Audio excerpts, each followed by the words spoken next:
वचन बाबूजी महाराज भाग चौथा सिलसिला वचन 8वां।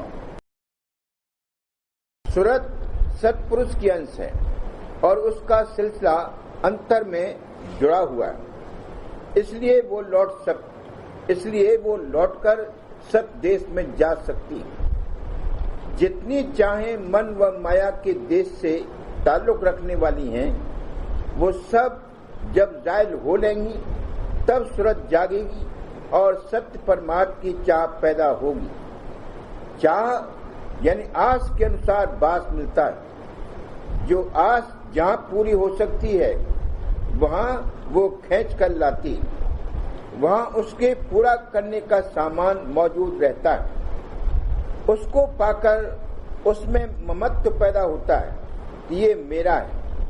तब उसमें मोह यानी बंधन उत्पन्न होता है और उसमें जो रस मिलता है उससे नशा यानी मद चढ़ता है। नशा चढ़ने पर उसमें विकार पैदा होता है, तब उसमें त्रास होती है।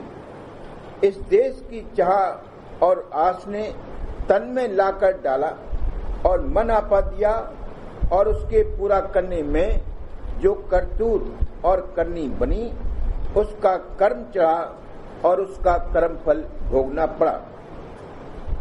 कर्म किए जैसे देही में फिर तैसा फल पाया।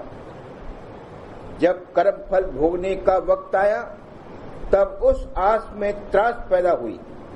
इस प्रकार ये जीव बराबर आस और त्रास में भटक रहा है, मगर इससे परमार्थ का कोई नतीजा नहीं निकल सकता, क्योंकि खाली त्रास होना काफी नहीं। त्रास के बाद निराश होना चाहिए।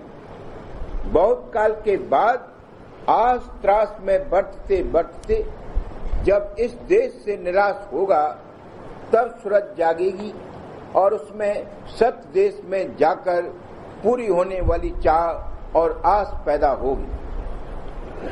जब अंतर में ये तजुर्बा होगा और मालूम पड़ेगा कि इस देश में रहकर हमारा काज नहीं सरा और मतलब नहीं निकला, यानी हमको सच्चा और दायमी सुख नहीं प्राप्त हुआ, बल्कि बजाय इसके हम दुख सुख में भ्रमती रही और बड़ी तकलीफ उठाई, तब वो मालिक के दर्शनों के लिए पुकारेगी और रटन करेगी, मगर मालिक कोई जल्दी और आसानी से दर्शन नहीं दिए देता।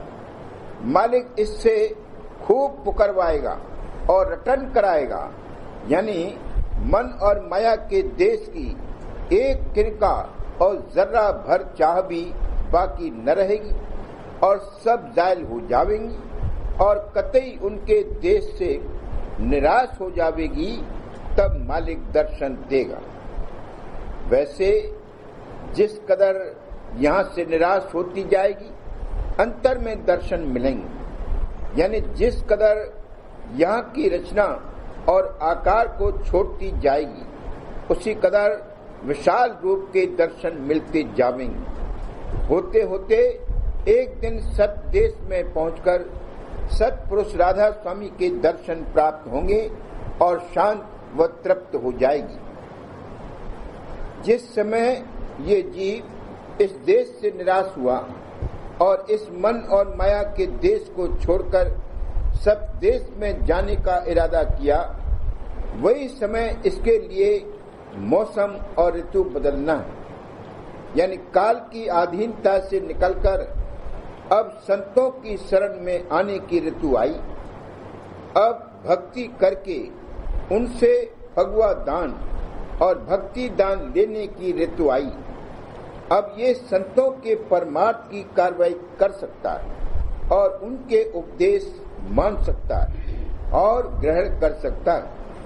अब तक जो किया वो ये था कि खाक छानी और धूल फांकी और पानी मथा जिसमें से विष निकला।